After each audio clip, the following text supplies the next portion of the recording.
We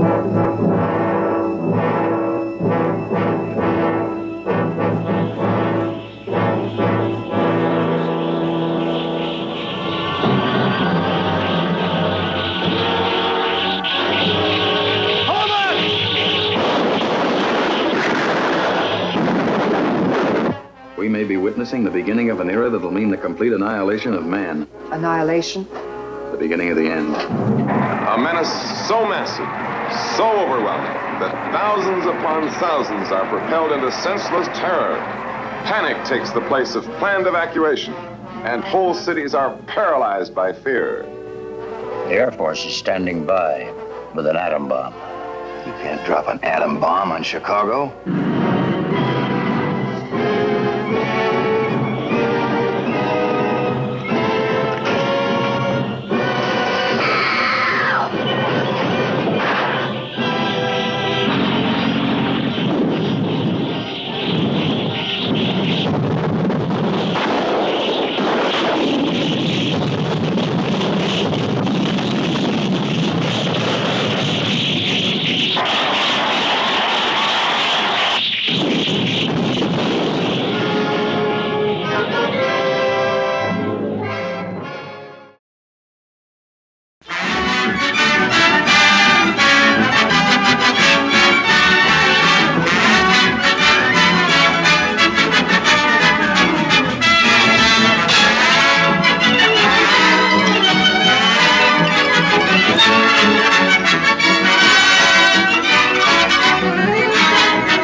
Gee, Pop, you sure missed a wonderful luncheon. Contradiction, please. Not having eaten, have missed nothing. I had turtle soup, chicken a la king, and 3 cream puffs. Then I had some ice cream. Please stop. Mention of food more painful than surgeon's knife without anesthetic. Shall I get you medicine, Pop? Good dose of land, only effective medicine. The bulletin board says we'll dock at 4 o'clock this afternoon. Only sight of dock can renew interest in life.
Did you hear that? Yeah, it sounded like somebody calling for help.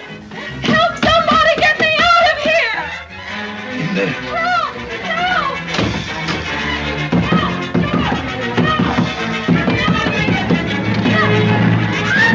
So sorry to intrude, but etiquette ignored when lady in distress. I guess it must have locked accidentally. Chair on the doorknob indicate purpose, not accident. Better check your belongings, miss. It looks like a robbery to me. Why, I can't imagine why anybody'd want to rob my stateroom. After all, there's nothing of any value here. Absolutely nothing. Maybe you better take a look through that trunk anyway. Something might be stolen. I haven't lost anything. I'm quite sure of that. Evident thief not interested in diamonds. Note, jewelry untouched. Oh, they're phonies. The real ones are in my bank, I hope. Well, thank you all for coming to my rescue, more or less. No trouble at all. Sorry I couldn't have done more. Thanks. Let us know if anything else happens. We're in the next cabin. This is my father, Mr. Chan. My name's Lee. Thank you both. So happy. Oh, by the way, if you don't mind, I'd just as soon you didn't mention this to anyone. But don't you think if there's a thief on board, the purser ought to know about it? Oh, I don't want to answer a lot of useless questions. You see, I've been feeling perfectly miserable during this whole trip. But, Pop... Am in identical boat with fair lady. Will say nothing. Thanks a lot.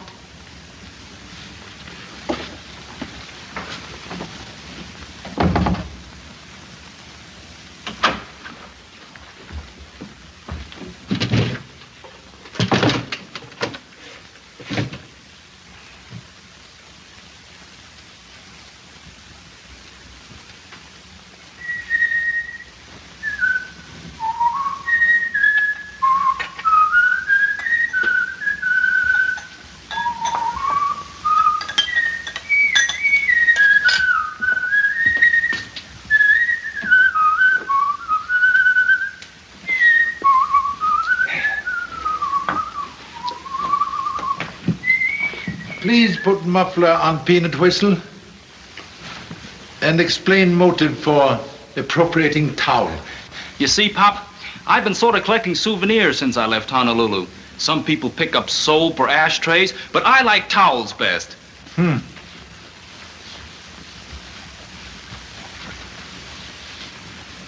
What are you looking for? Lifeboat.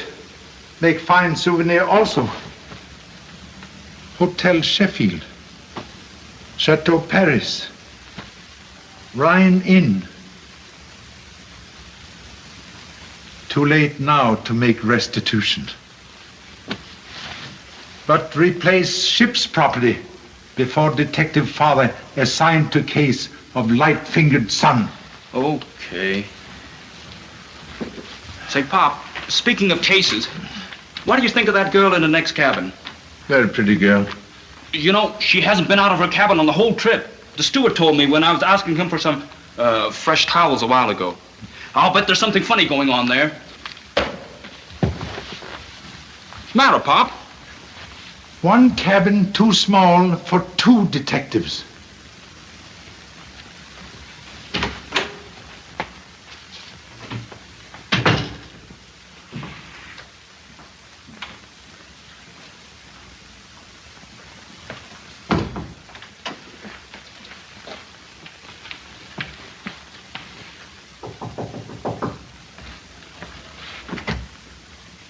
I'm awfully sorry to bother you, but all that excitement has my head beating like a bass drum in a Harlem band. Have you any aspirin? Come in. I'll get some for you. Please sit down. Oh, thanks.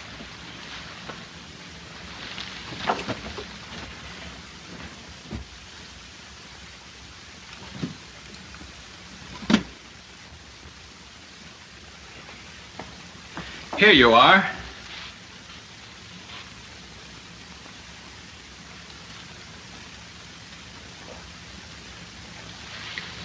Thanks a lot. Not at all. Do you intend staying in New York very long? No, darn it.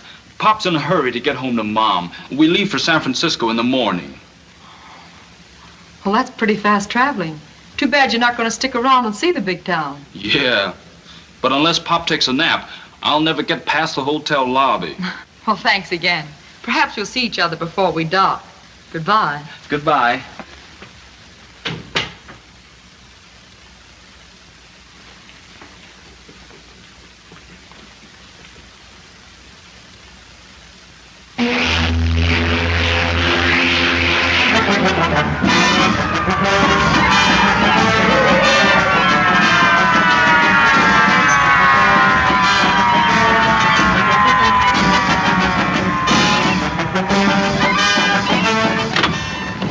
he's donking now. And between murders and suicides, I ain't got enough to do. So the commissioner says, go down to the dock and meet a detective. Who's got a cigarette? Hey, Smitty! So I said to the commissioner, I have already met a detective once, and he says to me, you just think you have. Thanks very much. Now go down and meet Charlie Chan. Look, Smitty, have the band blast out something oriental. Hey, what is the Chinese national anthem anyway? I don't know. Why don't you give him Chinatown, my Chinatown? Okay, we'll play it. Hiya, Nelson. I knew there was something fresh around here. I thought it was the ocean air. Looks like you got half a headquarters down here. What's up? Looking for the other half. Expect someone to steal the Atlantic? No, the boys are going wading. So have you got a license? Here comes the #1 bloodhound of journalism. Your sarcasm isn't cutting into his salary much. I guess you're down here to interview Mr. Chan. Always the copper, aren't you? It's nice work if you can get it. Well, come on, we'll give you a police escort so you don't fall off the pier. Yeah, were you glad to get home again?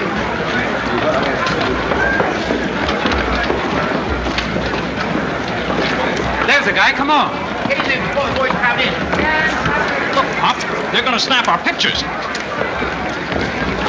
Oh, is it true you intend racing Indian King at Saratoga? How do horses win all their races? They run fast. How many wives have you? More than Alibaba had thieves. Come on, boys, stand back. You think you're going to like New York? It's one half as ridiculous as I've heard as you look. How long do you expect to remain in the United States? I don't know. You bring all of your stable with you. Look out! Thanks. Give me that camera. No one's taking any pictures of me. Okay, sue me.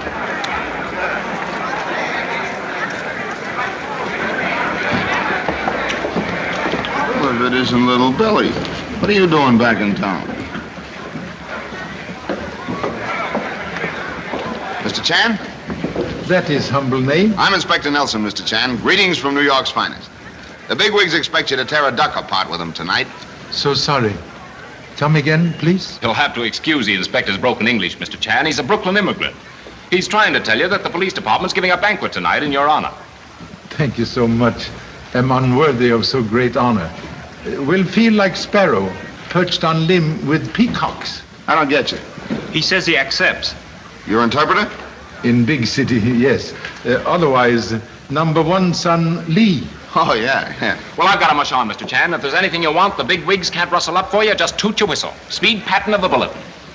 I wonder if that was a personal crack at me. New York English, too baffling for humble detective. Oh, yeah, those pencil pushers sure kick it around, don't they?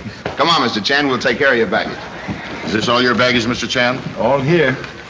Open luggage for gentleman's inspection. That won't be necessary, Mr. Chan. The commissioner has extended you the freedom of the port. Oh, much honored. Right this way, Mr. Chan. Goodbye. Bye. You know the little lady, Miss Bronson? Quite casually. Why, Inspector? A year ago, that little dame was so hot in this town, she had to skip the country. Grand jury wanted her as a key witness. She had enough info to blow the lid right off this island. Some of her boyfriends shipped her abroad till things cooled off. What did I tell you, Pop? A lot of funny things happen on the boat. Please keep eyes open and mouth shut.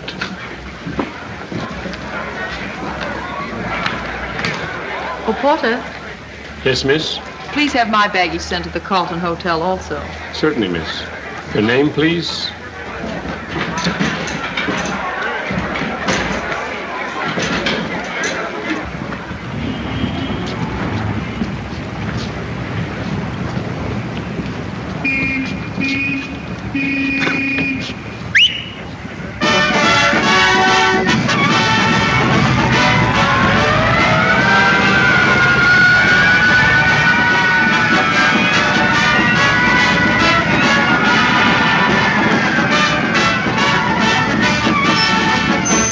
Carlton Hotel.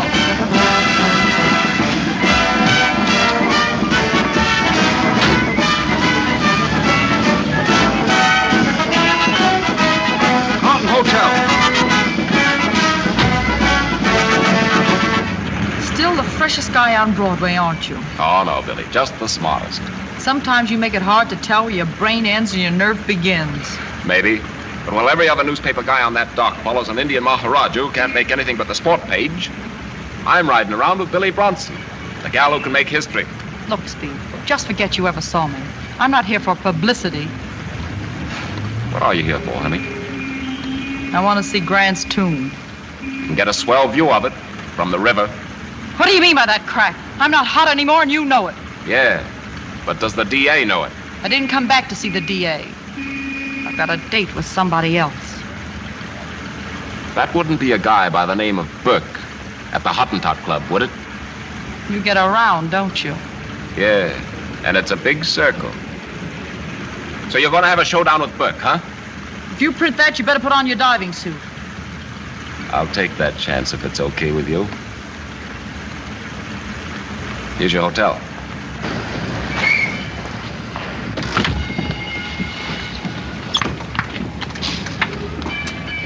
Listen, Speed, if you can keep quiet for a while, I may slip you something you'll have to print on asbestos. What's the deal? Meet me here at midnight. It's a date. Drive me to the Bulletin. Don't get up, boys. I can make it. You just think you can make it. Better lay off, Joan. He's vicious. I just got tossed out. I've got the pass key. I want to see Murdoch. Just a moment, Miss Wendell. Save me an extra column on Sunday, will you, Chief? I got a swell human interest yarn on the Maharaja of Rodpur today. Do you think the subscribers can stand the excitement? Yes. Miss Wendell would like to see you, sir. I can't see her now. You can if you look up. Hello, Murdoch. High speed. What do you want, Miss Wendell? $100. I think you'd better see a doctor. You're delirious. Yeah, and I'll drop in at the psychopathic ward and hold your hand later, sweetheart. Okay, have your little joke. But would you like to take a peek at this beautiful enlargement before I sell it to the Times? I got a dozen pictures of Charlie Chan. Maybe, but if you look close, you'll see a girl, and it isn't Chan's daughter. Billy Bronson, eh? I got a dozen pictures of her, too. Sure, and I've got a dozen editors who'd love to know that I took this picture today. I'll give you $50. It was awfully nice seeing you. Wait a minute. Give me that photo. Instruct the cashier to pay Miss Wendell $100. I want you to forget that you ever took this picture. But mine's a complete blank. I suppose you remember the way to the cashier's office. And how? Thanks, Murdoch. So long, Speed. See you later. You were down at that pier today, Speed. Didn't you see Miss Bronson? Sure. I thought I was the only one who did. I even jumped in a cab and had a little chat with her. I don't want to pry into the affairs of this newspaper, but would you mind telling me why you kept it a secret? Because she didn't spill anything. I'm going to see her tonight and get the lowdown. Yes? Who? Put her on. Hello, Miss Bronson. Yes, I heard you were back in town. You remember that little deal we discussed about a year ago? That's right. Well, we may be able to do business now, but it's going to cost you twice what you offered last time. Well, that's insane. How do I know it's on the level? I haven't even read it. Fine. I'll be over at your hotel at 11:30 tonight. Goodbye. You can call off your date for tonight, Speed. I'm taking over the Bronson story. Now, look here, Chief. I started this thing. Yes, and I'll finish it.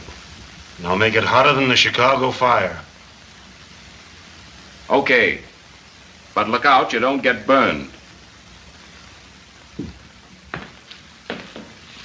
Nice scoop, kid. Scooping you is getting monotonous, Mr. Patton. Well, how about marrying me? And kill a beautiful friendship? Nothing doing. I tell you what, you take me to the Hottentot Club tonight and we'll blow some of this hush money. Why the Hottentot? Why not? You got me. Anyway, I'd better stick with you or I'll be scooped on my own love story.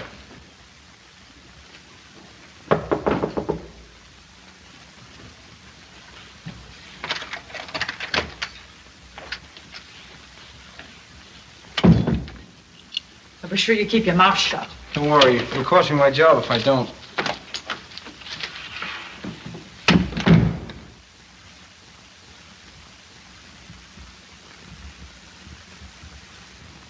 Pop.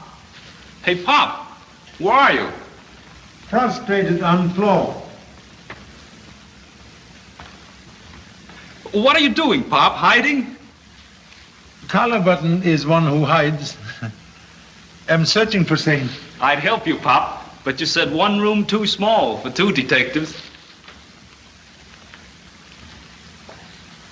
Assistance very welcome on present difficult case. You'll find it if you go about it scientifically. Logic very good. Plainly saw fugitive sitting here. Turned back on same while searching for trousers.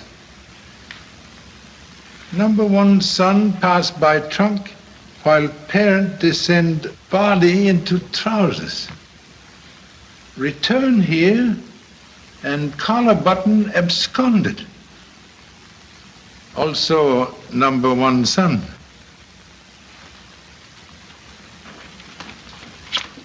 Thank you so much. One room still too small for 2 detectives. Say, Pop, can I have a couple of weeks' allowance in advance? I only have $1 to see the town on. New York, like mouth of great river.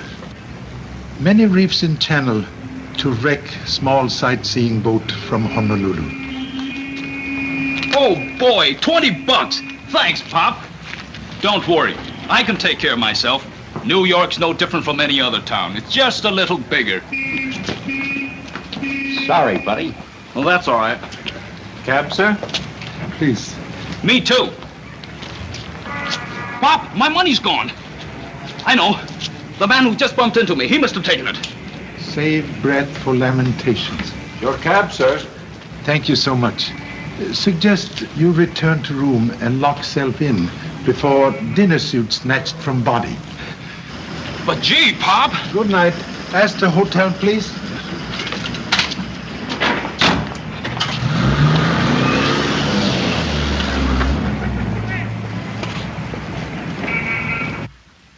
Mr. Chan's room, please.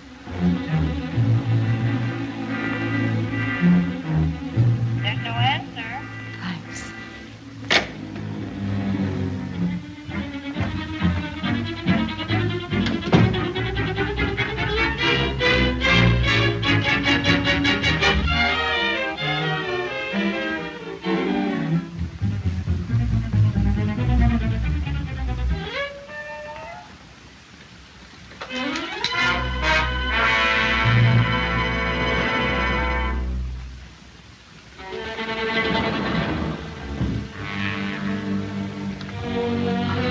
Hello.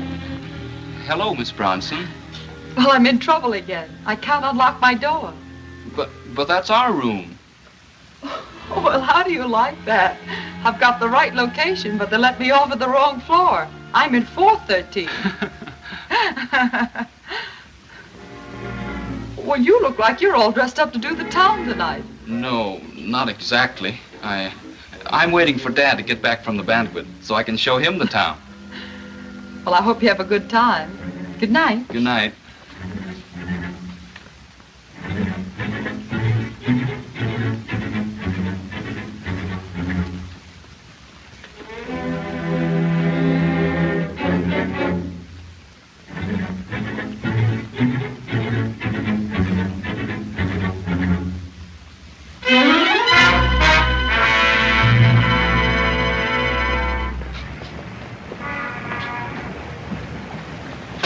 The Hottentot Club.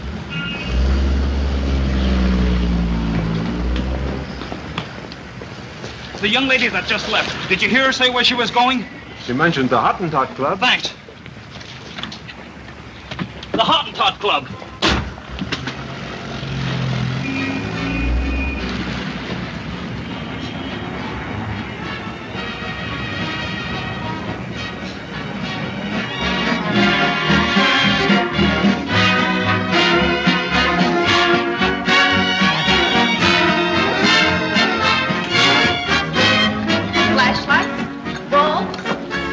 Give me a roll of film. Yes, sir. How much is the flashlight? 50 cents. Boy, what pictures I've got.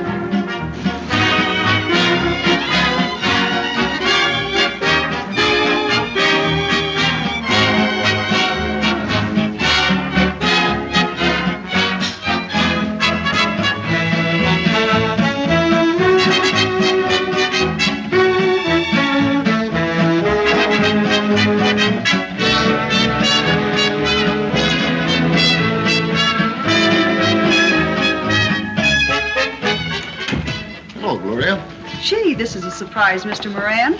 You haven't been around for quite a while. Oh, I've been around.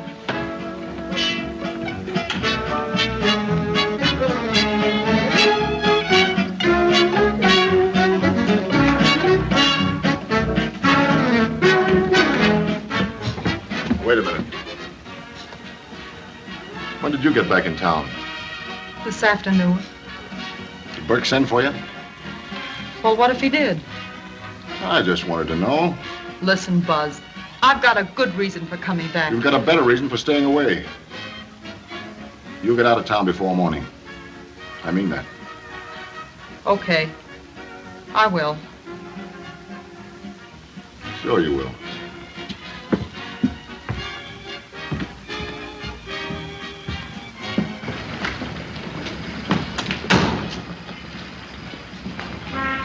I'm sorry, boys. You all can't go in there. What's the idea? There's someone inside I've got to see. The rules of the house say no gentleman allowed in without a lady friend.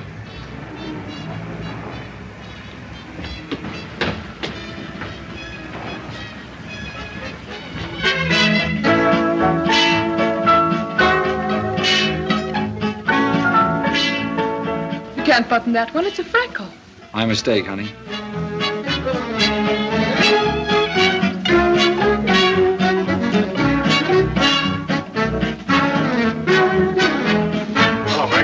Good evening, Mr. Mack. Mr. Burke, this guy signed his check. Is it okay? He's a phony. Get his dough. Hi, Johnny. Hello. Evening, Johnny. Hiya, Speed. Hello, Miss Wendell. Hello, Mr. Burke. You got a lot of competition around here tonight, kid? I can't complain. Their pictures make the family album. Mine make the front page. Say, did you ever figure on this camera night idea of yours causing a lot of beefs? About what? It's a known fact that somebody's wife will go out with somebody else's husband. Where are they? You know, I haven't seen you here in months. Any special reason for tonight's visit? No, just slumming.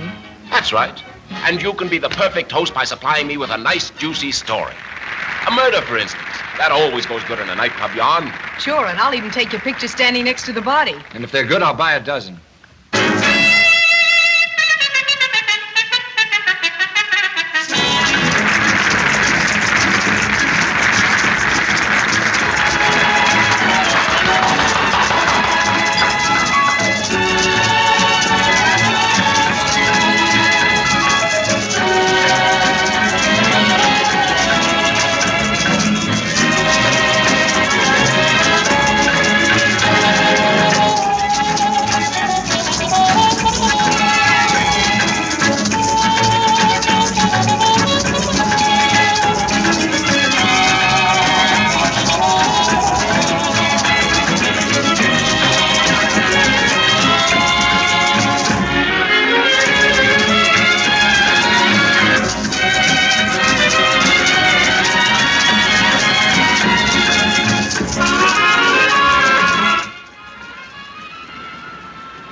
Don't yell like that. I'm not going to hurt you. Gosh, I'm sorry I scared you. What do you want? I'm here on something awful important. Maybe you can help me. You see, I'm sort of a detective. That is, my dad is Charlie Chan, and I work with him on big cases. Charlie Chan. Well, I know who he is. Then, will you help me? What can I do? Get me in the club. I've got to see somebody. All right.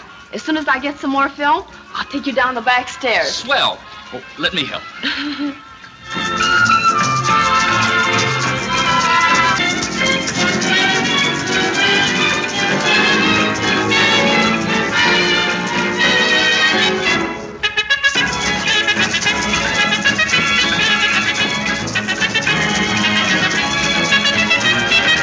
You're kind of go for our ballerina, don't you, Mr. Byrne? I like her dancing. That dame could appear in a wheelchair, and he'd call it dancing.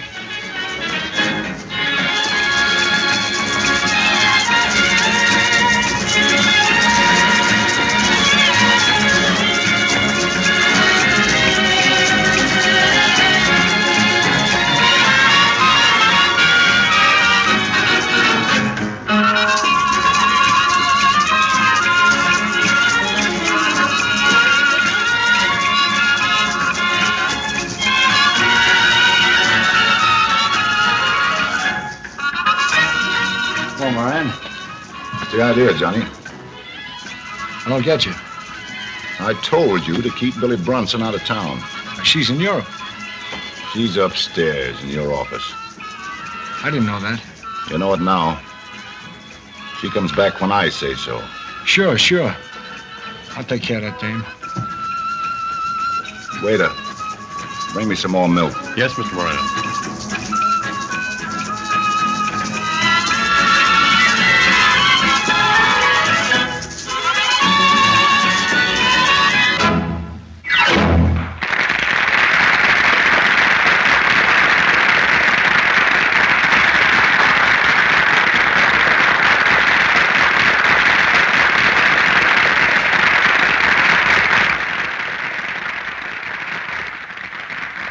You do an encore, baby. Okay. Wait here, Joan. Say, you're not holding anything out of me, are you? Take it easy, honey. I'll be right back.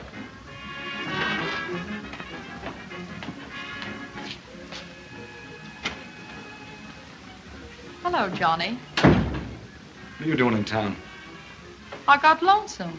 Aren't you glad to see me? Sure I am, but it's risky. You know, you're still hot enough to blister. I'll take my chances. How's everything with you? Not so good. Yeah, that's what you wrote me. But I saw an awful lot of cover charges when I came in tonight. What's on your mind, Billy? Why did you lie to me?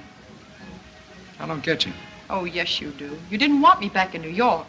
I told you it wasn't safe. Oh, skip it. I walked through the whole police force today, and all they did was tip their hats. No, Johnny, you fooled me long enough. Cutting down my dough so I didn't have enough money to buy a ticket back home. Saying the club was failing. Lying about everything. You talk too much, Billy. Yeah, well, I haven't even started yet.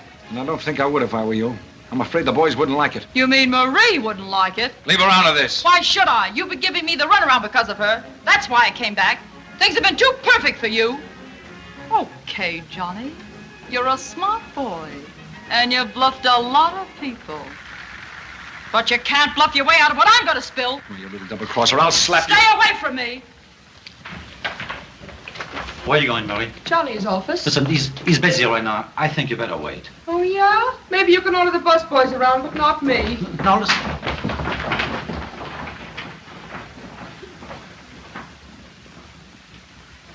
Police of New York and Honolulu have one thing in common. Both live on very small island. But while we have big volcano, you have biggest shakeup. Someday, hope to greet honorable brothers in Hawaii, where roar of surf replace noise of subway, and hot rhythm of Broadway cooled by strains of aloha. There goes my fishing trip, and I was all set to get away in the morning. I've just been called on a little case uptown, Charlie. I think you'd better come along. Now, what's the idea of taking our guest of honor away? Can't you handle it alone? Maybe not. Billy Brunson was just murdered at the Hottentot Club. And Mr. Chan's son is being held as a suspect. We go right away. Excuse, please. Of course, Charlie. Excuse.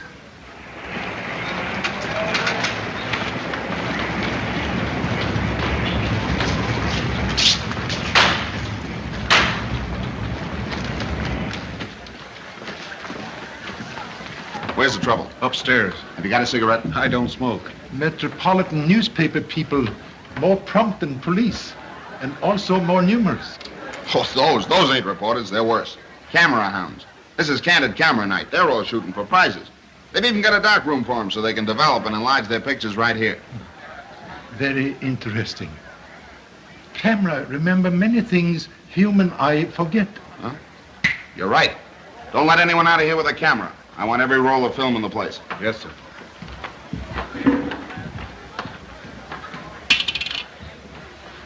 I'll carry it. Good night, Mr. Moran. Good night.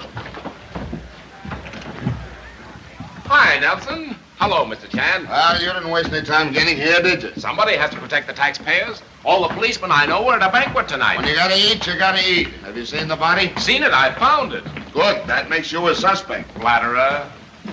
Over there, Doc. I knew I'd be seeing you on business sooner or later. Pop, tell him who I am. What is charge against young man? We found him hanging around in the hall outside. He says he's your son. Reluctantly confess, he is portion of posterity. Oh, yeah? Then what was he doing peeking through a keyhole? Humbly suggest murderer not likely to go outside and contemplate victim through keyhole. But please explain embarrassing presence here. She was trying to get into our room at the hotel. So I followed her. That kid's okay. Release him. Lay off that phone. Don't touch anything in this office. I got a right to call my lawyer? What makes you think you'll need one? He'll need one with you handling the case. You and your funny ideas. I got an idea right now, and believe me, it's far from funny. What'd you find, Doc? The bullet entered the back just below the left shoulder blade, passed through the right ventricle, and was probably stopped by a bone. We can't get the bullet until the autopsy. Yeah, okay. Excuse, please. Can give approximate time of death? About half an hour ago. Thank you. Half an hour ago, I was thinking of bass instead of bullets. Anybody find the gun? I did, sir. It was 25 caliber automatic. The sergeant sent it down to headquarters to check the number and any fingerprint. Good. I want this whole room going over for fingerprints. Have headquarters send a man up. Yes, sir. May I ask a question, please? Sure, go ahead. Understand you were first to discover body. That's right. Well, go ahead, Nelson. Give me the third degree. But I warn you, if anybody slugs me across the Adam's apple with a rubber hose... Ah, you talk too much as it is. Body in same position now as when discovered? Sure, I didn't touch it. I had to leave something for him to do. Thank you so much. Position of body sometime gives solution of murder. So sorry to intrude. But like number one son, keep forgetting this not my affair. Gee, Pop, I was only trying to find out what she was doing. Obviously, she kept appointment with murderer. And that brings us around to you. I ain't saying a thing without my lawyer. Maybe we got different ideas about that. Billy Brunson come up here to see you, didn't she? So do a lot of other people. But they don't all get murdered. Stop me if I'm wrong. She could come up to visit Johnny without him killing her, couldn't she? You ought to know. What do you mean by that crack? You and Billy were friends until she had to blow town. Then, like a good little pal, you move in on her boyfriend here just to keep him from getting lonesome. After a year, he gets fed up with you and he sends for Billy. Is that on the level? No, he's just fishing. I wish I was. Well, anyhow, Billy hits town, beats it up to see you, and you bump her off. That's a lie. She was all right when we left the room. Then you were in this room with her, both of you. Tell him, Johnny.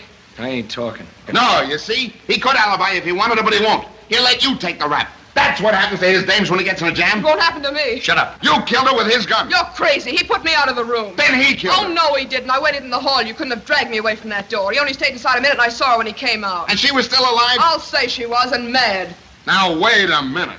In other words, you both leave the room. She's all alone. She gets so mad, she shoots herself in the back and then hides the gun. Now, don't tell me that. We ain't telling you anything until we get a lawyer. Interruption, please.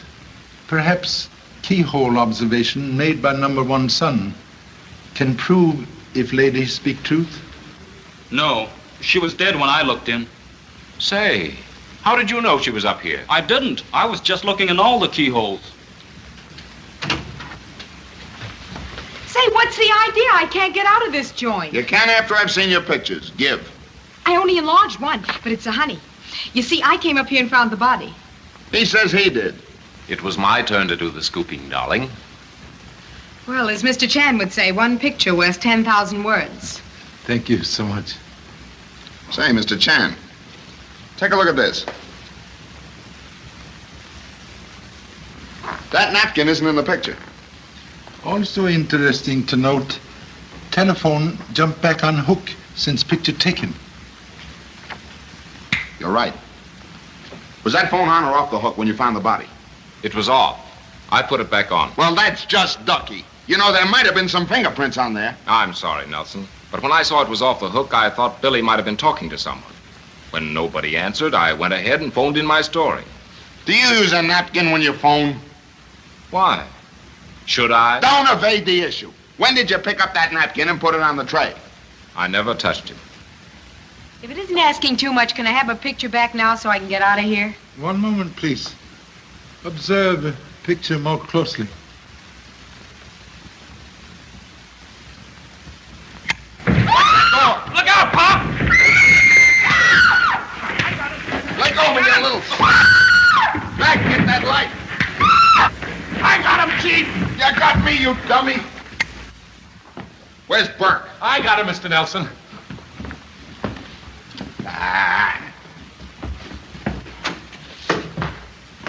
What happened to you? Someone slugged me. But I'm all right now, sir.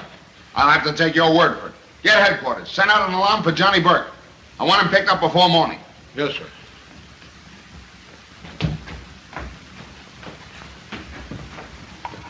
I'm going to get you 10 years for putting out those lights. Who, me? Yes, you. Did Burke get away clean? Well, what do you think? Hey, come here. Stop yelling, will you? I've got to pull that story into the office. It puts the finger right on Burke. If you touch that phone again, I'm going to put 5 fingers on you. Now get out of here and use the one downstairs. Now, and take that dame with you. And the picture? That's evidence. Beat it. Come on, honey. They want to be alone. Speaking of pictures, Charlie, what were you going to show me when Burke took a powder? First, must point to fact that napkin on tray also take powder. Well, I'll be. Now, why would Burke take that napkin? Picture may hold answer to same riddle. Observe carefully. Contents of unfortunate lady's purse scattered on floor. Yeah. Compare articles now on floor with those shown in picture. Say, wait a minute. There's no key there, but there's one in the picture. Missing key may fit door to solution. Looks like a hotel key. There's a tag on it. Perhaps can decipher number? Yeah. It says Carlton Hotel 313. Gee, Pop, that's our room. Yes. What? Who's got a cigarette? Never mind. We'll get some at your hotel. Come on. Even if I knew where Burke went, I wouldn't tell you. And you can't hold me. Pipe down. You stay out here with her. Key, please.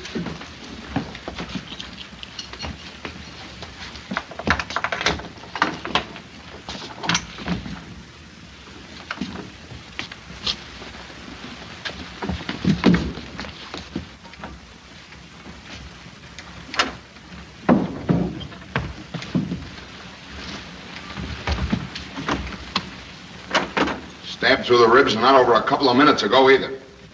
Get the coroner. Bob, it's the man we met this morning on the boat when someone tried to rob Miss Bronson's stateroom.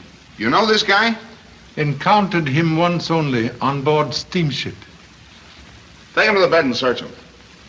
I wonder where he fits in. Hey, Mac, anything out there? Nothing, sir. Well, that's not good enough. Climb out and take a look in every window as you go below. And no matter what you see, remember, it's Burke you're looking for. I wish the fishing season was as open as the one for murder. Excuse, please. Would suggest key undergo fingerprint examination. Right, Charlie. That may be the one from Billy Bronson's purse. Anything on him? No, sir. Maybe the steamship company would have his name. Oh, chances are he'd be listed under a phony title, but we'll check that later. Take this down to the Bureau of Identification. Have them check any fingerprints they may find against Johnny Burke's. His are on file. Yes, sir. This whole thing is getting me a little bit screwy. What would that mug want in your room? Mud of bewilderment now beginning to clear from pool of thought. This man followed Miss Bronson on boat to secure unknown objects she possessed. To safeguard same, she used my baggage as hiding place. I remember, Pop. That's when she came in for the aspirin. Huh? Have hit tack on cranium. Tonight, Miss Bronson tried to regain secret possession here. But number one son proved stumbling block. Then Burke gets your key when it drops from Billy's purse. Comes up here in time to catch that guy in the room. The rest is easy. He stabs him and makes a getaway with whatever they were all after. Quite possible. But what were they after? Go in there. Listen, Nelson, you're gonna let me out of here.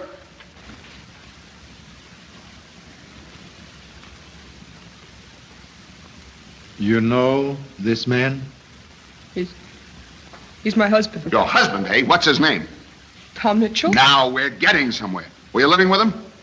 No. You left him for Burke, didn't you? I'm not talking. You don't have to. I get the whole setup. Well, why don't you deny it? Please. Perhaps kinder to question lady later. Oh, yeah. Okay, Jim. Take her down to headquarters. Come on, lady. Keep her in my office. I'll see you later. Now, what I want to know, Chop.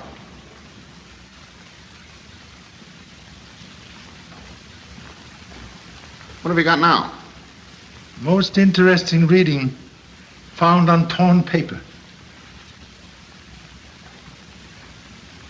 This is something. So Billy kept a diary, too. Pop, that's what they were after.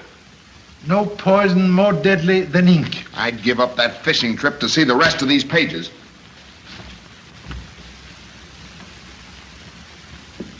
Hey, Pop! Gee, I thought you were someone else. Put that thing away. Did you find anything? No, sir, and I went all the way down to the bottom. Say, do you think he might have gone up? Why? Well, I just remembered. Miss Bronson said her room was 413, and that's right above us. What? Regret slow progress of thought, but rejoice at final arrival. Get out on that fire escape and keep your eye on the window above. Come on.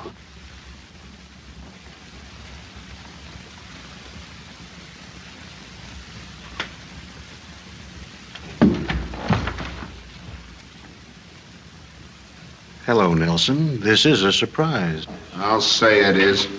What are you doing here? What would I be doing here? I'm waiting for Miss Bronson, of course. And you got an awful long wait. She's not coming back. She's dead? Murdered. I'm not surprised.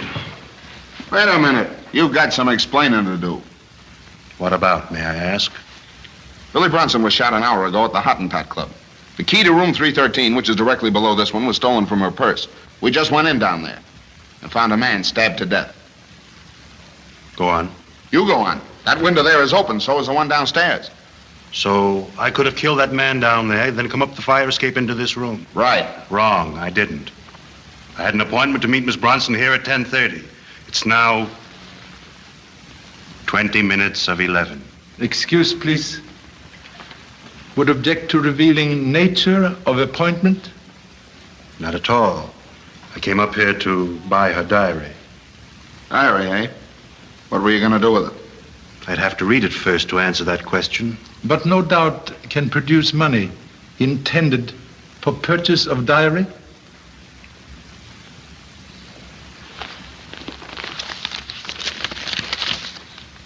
Gee, Pop, look at that.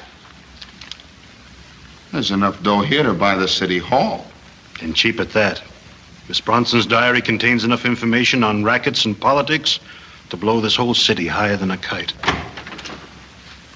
Well, what's this? The payoff?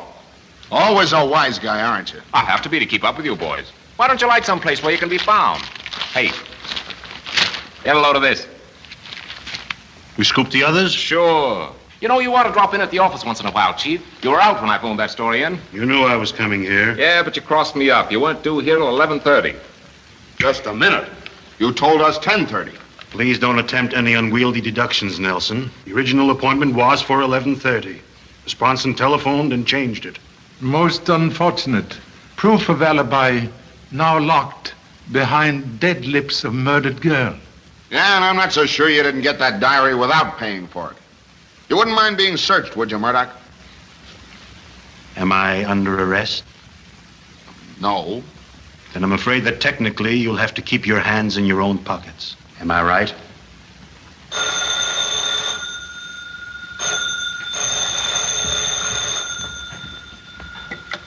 Hello? Yeah. Yeah, go ahead. Come on, let's have it. Swell. Swell. Now let Marie Collins go and trail her. She'll lead you to Burke, all right. The key didn't show anything, Charlie. But the gun we found in Burke's office was sold to Billy Bronson a year ago. There are 2 sets of fingerprints on it, a woman's and Johnny Burke's.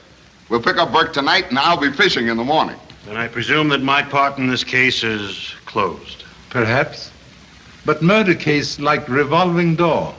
When one side close, other side open. Well, good luck, gentlemen. Thank you so much. I wish you hadn't moved us up here, Pop. I bet there's some clue in our old room that would clinch the case. What are you reading, Pop? Murder case of Miss Billy Bronson. Gee, I should think you know enough about it already. Still much to learn. Mr. Speed Patton, very good reporter. Is my name in his write-up? As suspect, yes. Good night. The whole case looks perfectly clear to me, Pop. They found Burke's fingerprints on the gun, didn't they? Evidently forget disappearance of napkin. You know, I've been thinking about that napkin, too. Burke probably stole it because Marie Collins's fingerprints were on it. Have you thought of that angle? For the time being, only consider which angle to arrange cell phone matters. Now, please, turn out light and extinguish conversation.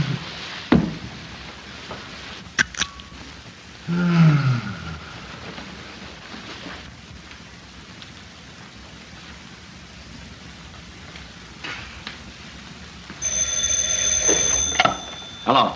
Hello, Mika? Did you get my message? Yeah, I'm in a jam. I'll say it's bad. You get up here as quick as you can and see that you're not tailed. What? Yeah, I'm expecting Murray. She ought to be up here right away. Uh-huh. Step on it.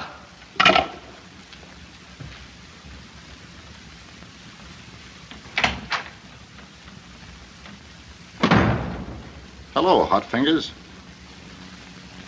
What do you mean, hot fingers? If you'd kept Billy out of town like I said, we'd have been okay. Too bad it had to happen in your office, Johnny. Oh, no, you don't. They'll never burn me for that. I'll say they won't. You watch your step, Buzz.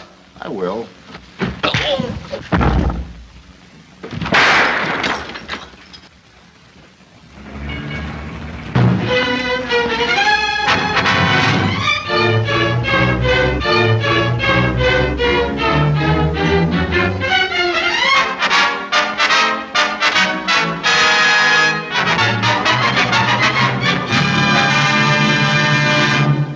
And though almost 24 hours have elapsed since Billy Bronson and Thomas Mitchell were murdered, the police have discovered nothing tangible enough to justify an arrest. All they have is a torn diary page found by Charlie Chan, which they consider an excellent clue.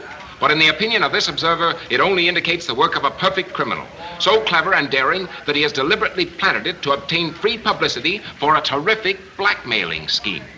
This may be a subtle way of warning certain people in New York that he has this dynamite diary and is ready to light the fuse. I wonder if Johnny Burke is the only racketeer whose blood pressure will remain high as long as the Bronson diary and its unknown possessor are in circulation. Well, how's that for a journalistic gem? Is that what you call it? Why not? A boy. And wait till you see tomorrow's story. It'll top this one. Take that to Mr. Murdoch, will you? Just stick around me, honey, and you'll get the latest lowdown. You know old Speed never misses. Neither does Johnny Burke. I'm a rat. You're going to crack wise once too often on that typewriter of yours, and I'll be sending you posies. Now stand still and look healthy. How's this? Fine. I want to shoot you before somebody else does.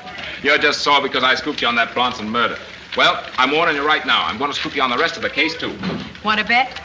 Sure. A week's pay. Make it something worthwhile and you're on. There's one time you're both scooped. Johnny Burke just walked into police headquarters and gave himself up. 5 will get you 50. He's got a smart mouthpiece with him. Now, wait a minute. You haven't a thing on Johnny except the fingerprints on the gun. Oh, yeah, that's all. And the fact that Mitchell was rubbed out a couple of minutes after Burke took it on the lamb from the Hottentot. I didn't shoot Billy or Mitchell either. May I humbly remind Mr. Mitchell stabbed, not shot? Now, don't you try to trick Johnny into admitting one thing by suggesting another. I demand the right to... Have you got a cigarette? Yes, here. Thanks very much. Now, what were you saying? I want to know what time Mitchell was rubbed out. Why don't you ask Johnny? If it was after 10 o'clock, he was with me. Now try and break that alibi. Excuse, please. Perhaps paraffin test. better alibi if proved negative. You're right. How about it, Johnny? You're not afraid of a little scientific test, are you? No. Let's go. Wait a minute, you can't get away with this. My client is a respectable citizen. Let's go. Johnny, please, wait a minute. Hey, say, just what is this paraffin test? New method to reveal powder marks on hand that fires gun. Well, that's silly. He washes his hands, you know. Undoubtedly. But even most vigorous scrubbing will not remove powder stains for 72 hours. 72 hours? Nelson can't get away with this. It's a direct violation of...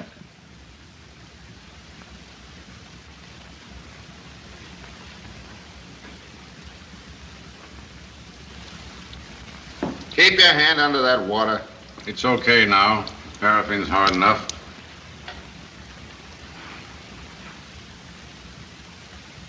Take it easy. You're pulling the skin off my hand. Skin isn't all this will pull off. If there's any gunpowder there, it'll be on the wax, too.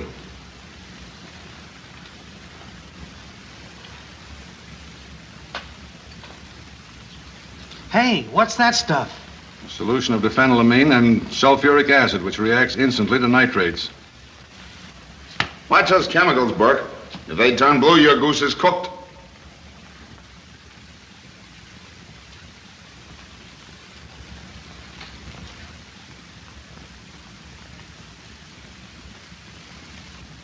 It's negative. Then you didn't shoot her. I told you I didn't. Get out of here, Burke, and take that shyster with you. Okay, don't get excited. Thanks a lot, Mr. Chan, for suggesting that test. Drop up to the club sometime. Thank you so much. May accept generous invitation as case progress.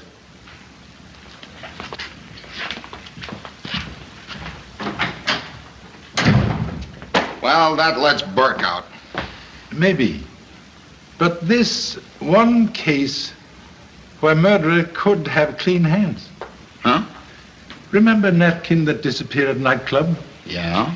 Possibly used to cover hand that fire murder gun. Hey, here they go. What happened? Come on, give us one at a time. Hey, Johnny, how did you clear yourself? I keep my hands clean. How about a picture, Mr. Burke? Why not? I make sure you get that sign in with me. I want to prove I'm going out of here instead of coming in. We'll get it in all right. Okay. Hey, where are you going? I want to sell this picture of Burke's release before he's arrested again. Come on, let's go see what the inspector's got. Good idea. What happened, Inspector? Yeah, did you give Burke a clean bill? What's your next move? Come on, Nelson, give us the lowdown. I've got nothing to say yet. What about you, Mr. Chan? Looks like Burke pulled a nifty on you. Perhaps.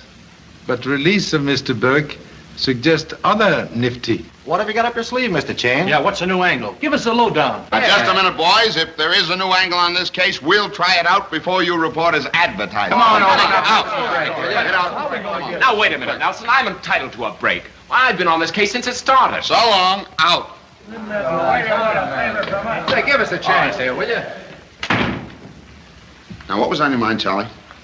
You have candid camera photos taken last night at Hottentot Club? Yeah, they're in the department files, but... Please to send for same right away. Yeah, sure, yeah. Now, let's see. Burke and Miss Collins were standing there. Pop was right back here. I'm getting awfully tired, Lee. We've been going over this for more than an hour. But doesn't your intuition tell you anything? Pop says one woman's intuition better than 10 scientists. I don't know anything about intuition, but I've got a feeling we ought to get out of here. Let's try it once again. Put yourself in the place of the murderer. Now, when the lights went out, he grabbed the napkin off the desk here and ran to the door. What are you doing up here? Why, nothing. Beat it. Your old man sent you here, didn't he? No, sir. It was my own idea.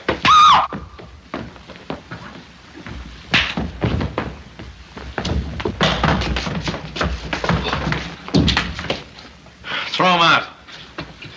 Hey, let me go! Hey, let me go!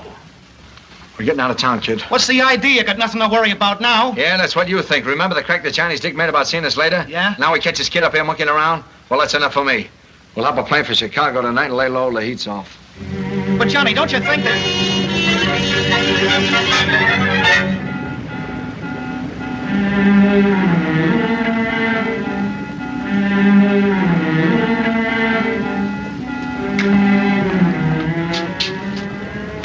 There he is. Let's go. Not so fast, Bert. Leave me alone. Take it easy, sister. What's the idea? It ain't my idea. It's Inspector Nelson's. Come on.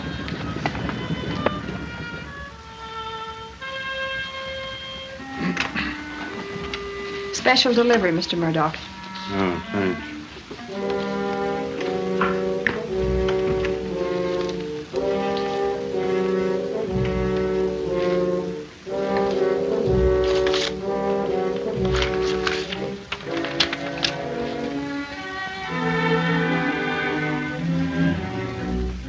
Murdoch, Who are you? Central Bureau. Inspector Nelson wants you.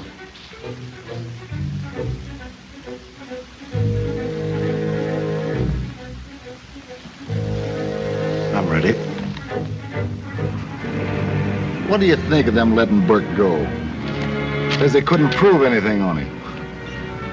Everybody but the cops knows he pulled the job. That's right, boss. Move over. Where do you think you're going? With you? This is a pinch.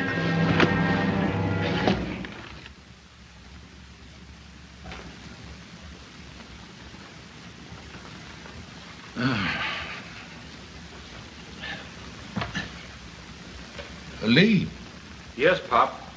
have already consumed own steak? No. I've got it here, on my eye. Has the swelling gone down any? Cannot see through gravy. Puppy detective, perhaps now realize snooping very dangerous business.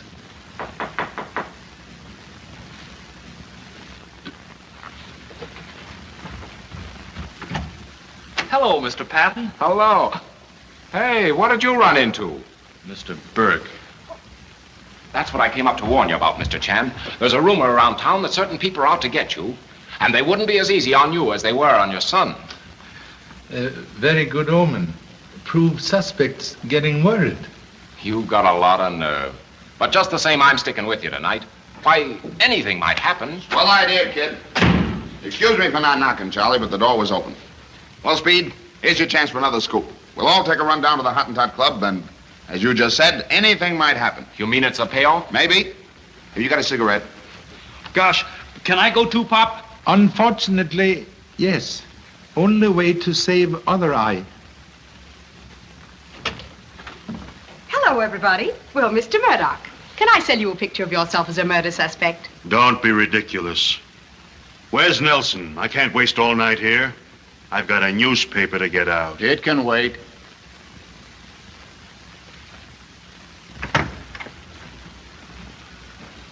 Now, look here, Nelson. You've gone too far with this. All right. Keep quiet. Now, Mr. Chan has a few words to say to all of you, and I advise you to listen closely. Thank you so much. Excuse abrupt invitation here tonight, but all present seriously involved in death of Miss Billy Bronson and Thomas Mitchell. Mr. Mitchell followed Miss Bronson from Europe to secure diary which contained much scandal. Planned using same to ruin Mr. Burke, who stole love of wife, Marie. That's plain downright collusion. I'm a respectable girl. Pardon, please. I'm not questioning respectability. Merely offer proof of intimacy. Candid camera photo taken on night of crime. Triangle, very ancient motive for murder, but not only angle to present case. Sudden appearance of late Miss Bronson caused perspiration on brow of another gentleman. Name, Buzz Moran. Wait a minute. I didn't even know she was in town. Contradiction, please.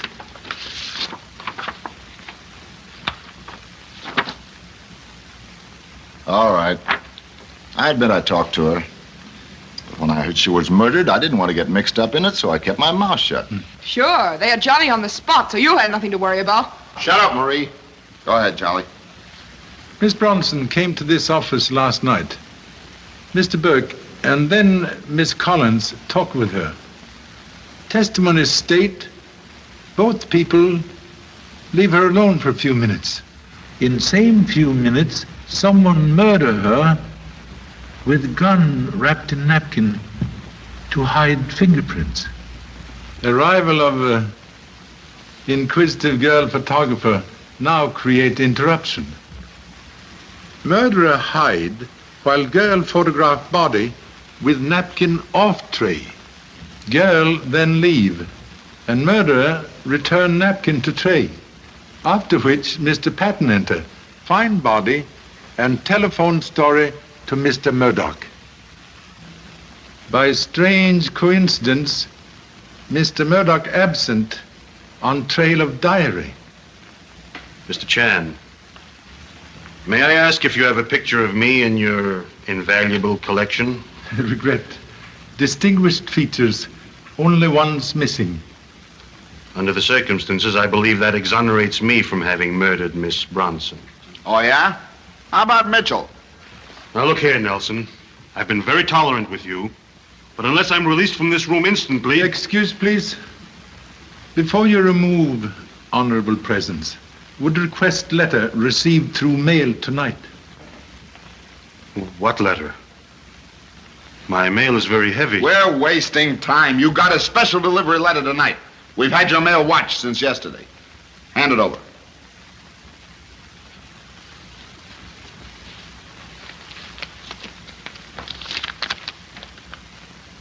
Wait, it's a page from Billy's diary. I wouldn't have printed it without your permission, Nelson. After all, it just arrived when your man came to pick me up. I haven't even read it through. Who sent it to you? How should I know? You know what I think, Murdoch? I think you sent it to yourself. Why, that's absolute. You've got that diary. You've always been after it. I charge you with the... Please. Perhaps better to read contents of page before making arrest. Oh, all right. May 7th. Was up all night on a big party. Johnny swung for Lieutenant R of the Central Bureau when... You officers better wait outside.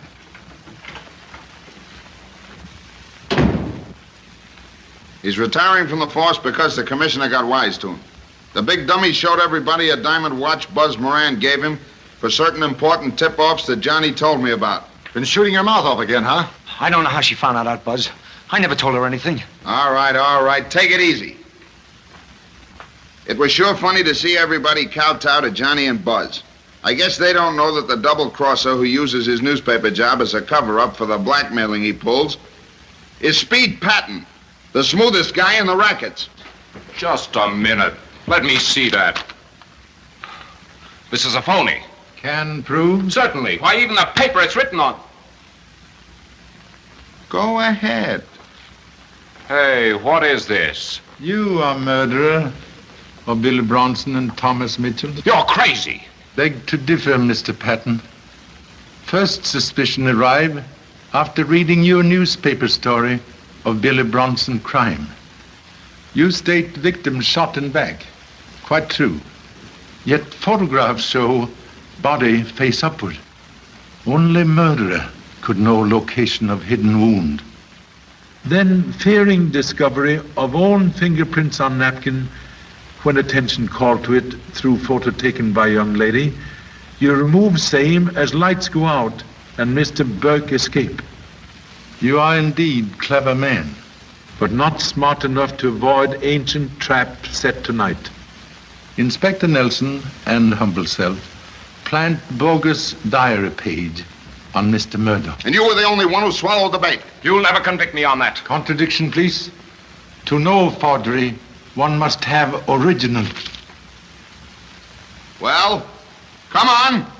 Why don't you deny it? All right. I did it. I killed them both.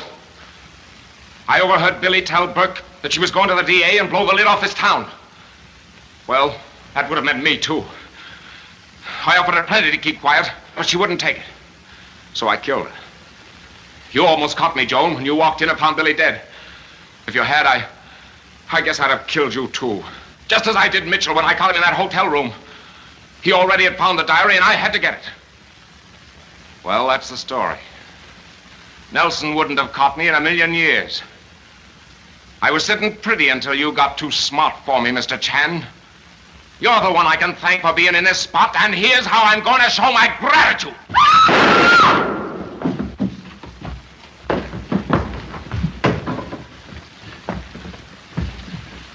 All right, boys. Take him down to headquarters. You okay, son? I'm all right. Charlie, Billy's diary is somewhere in Patton's apartment. And that's all I need to put that guy on ice. Come on. Well, thanks to you, Charlie. There's the baby that's going to sweep Broadway cleaner than it's been since the Indians sold it. Most happy to have placed a new broom in hands of Father Knickerbocker. Yeah. Say, I'm sorry you're going home, Charlie. How about staying an extra week as guests of the commissioner and myself? Gee, Pop, let's do it. I never did get to see Broadway. Oh, holy mackerel, look, another mouse. Perhaps better to return to Honolulu. Evidently, Broadway very hard on eyes. I think you got something there, Charlie.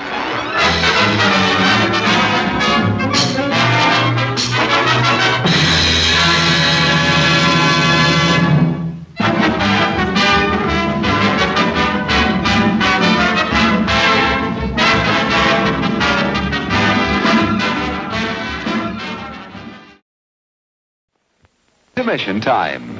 Time that stretch you've been wanting. And best of all, time to take your pick from that scrumptious array of tasty treats waiting for you at the snack bar, where the popcorn's poppin', the cold drinks are sparkling, the hot dogs are sling, the coffee is steaming,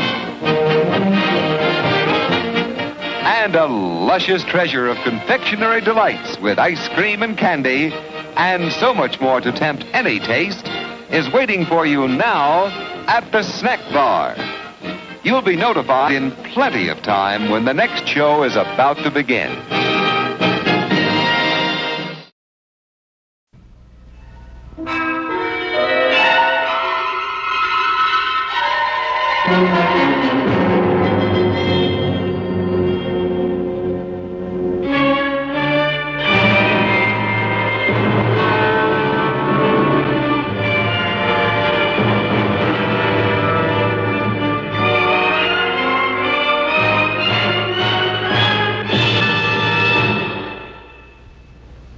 Exploring the ocean floor or investigating an underwater cave often brings me face to face with the unexpected hazards of nature. But the hazards of a man-made waterway can be far more deadly, particularly when it passes through forbidden territory.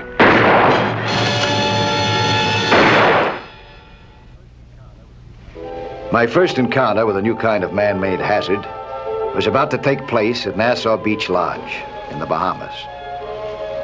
I had been waiting to be contacted for a new assignment while in the company of a much more welcome and pleasant hazard, which soon fell victim to the inevitable interruption.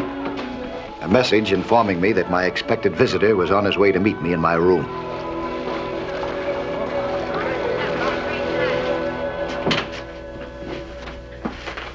Mike Nelson? That's right.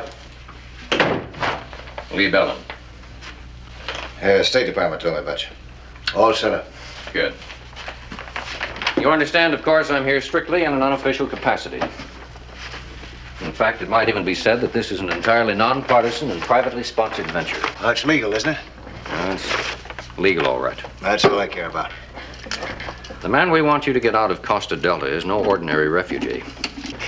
His name is Fernando Casca, and he ran the only political opposition newspaper under the present dictatorship. And he may one day return as liberator of his country, in the interest of the free world. Could you turn off the light, please? Sure.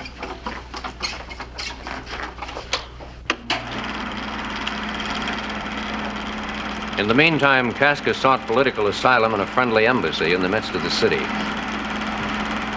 Now, as you know, Costa Delta is the stronghold of the dictatorship, and as such has the most closely guarded harbor on the whole South American coast.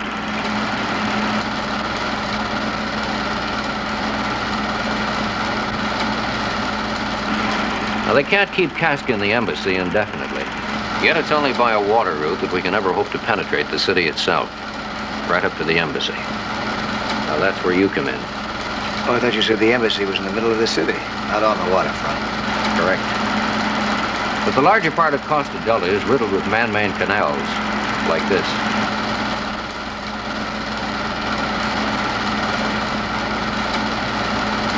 One of these canals leads directly to the embassy's annex building, which is located within its extraterritorial grounds, and is accessible by way of this boathouse. Now, it's at this boathouse where you'll pick up Casca and guide him back out to the harbor, the same way you swam in. Well, it seems easy enough. The dictatorship agrees with you.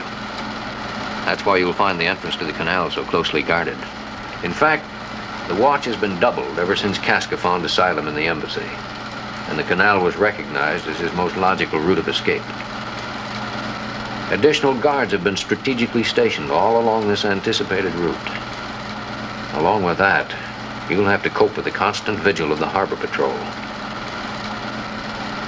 Avoiding this patrol must be one of your prime efforts, considering that you may be spotted by it when our float plane drops you just outside the bay and picks you up there at a prearranged time with Casca. Now, Casca, you might suspect, is not an experienced diver.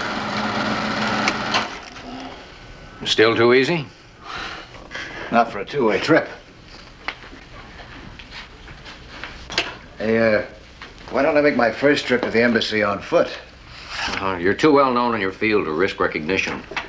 Besides, you'll need the exploratory experience to find the grill. Grill? It's something like a stationary submarine net, obstructing any underwater passage right at the opening of the canal. That's right there. I see. Now, somewhere along this grill, there's an opening that's big enough for you to slip through. Now, you'll have to find that. Oh, that's right along here, eh? That's it. Now, after our plane drops you just outside the bay, you head directly for this buoy. Oh, and here's where the plane drops. That's right. On the buoys, yeah, I see. Good. This buoy is your last surface checkpoint. Now, from there on into the embassy, you're going to have to travel strictly by compass. Always bear in mind, Nelson, that this harbor is full of eyes. And if they see that plane come down, they'll all be looking for you.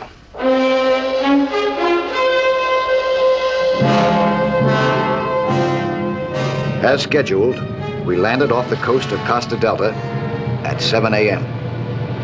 The plane was to rendezvous with me promptly at 3 that afternoon. If I wasn't there, it would take off without me. Or Casca.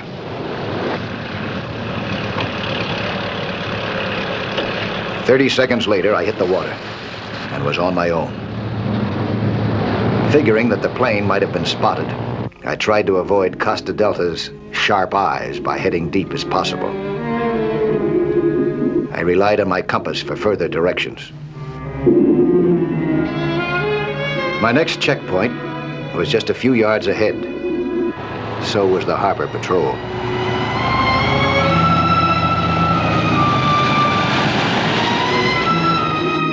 Fortunately, the water wasn't too clear. That helped conceal me from the surface.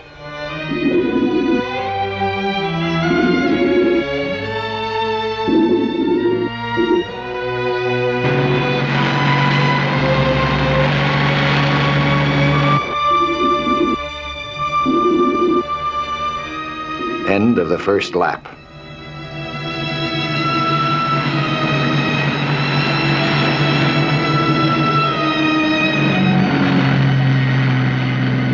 The next and toughest was yet to come, and clearly visible.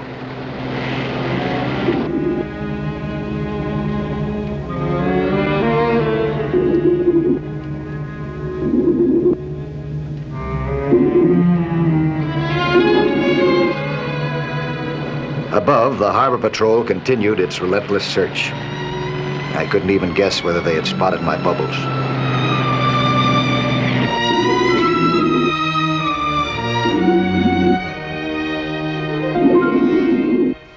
and in the murky water, I had gotten off course.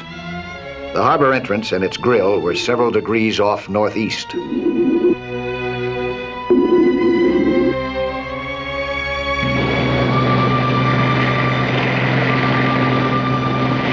By now, I had reached the seawall.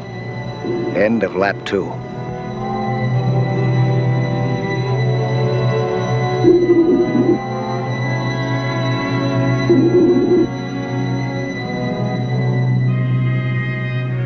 It was time to get my bearings again, even though it meant that I would again have to expose myself.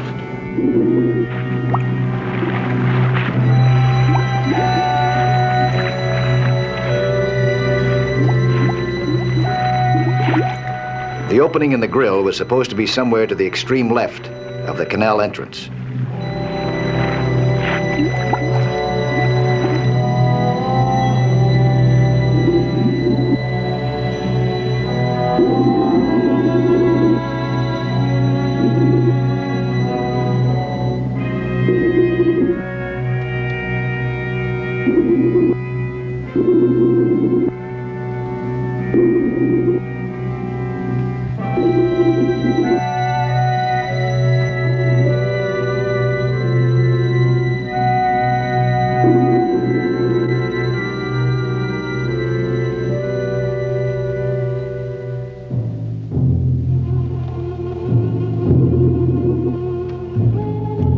The map did not pinpoint its exact position.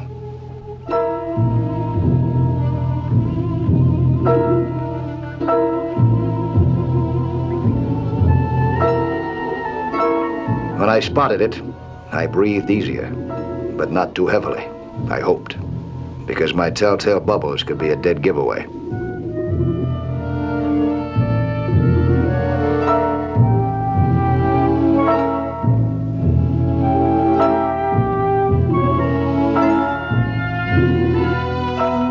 The choppy surface and some plain old-fashioned luck permitted me to slip through into the canal unnoticed. But from here on, security measures were even tighter. Every inch of the restricted area seemed to be patrolled with a fine-tooth comb. And even a small trail of air bubbles could attract a barrage of bullets, from which there would be no avenue of escape.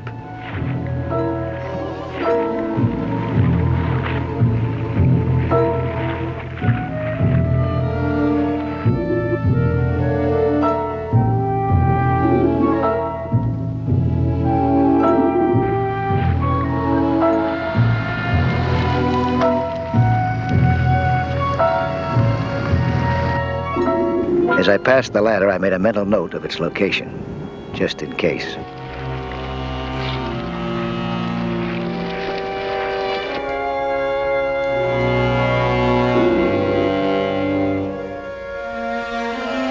The sentry had come too close for comfort. If I passed him, he was bound to spot my bubble trail. The only way to get by was to hold my breath.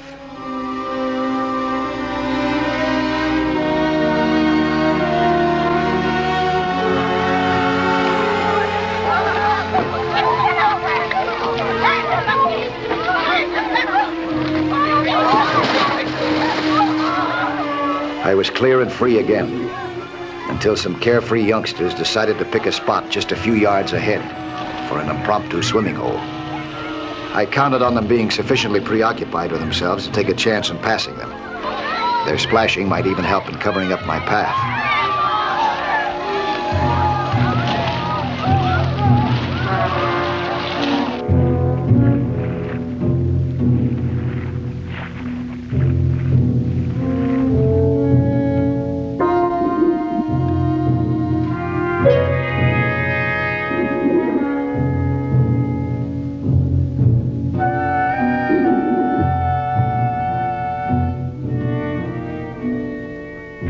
I had reached the final lap to the Embassy Annex building. Was this my correct destination? Or could its description fit the one next to it? There was only one way to find out. Head into it.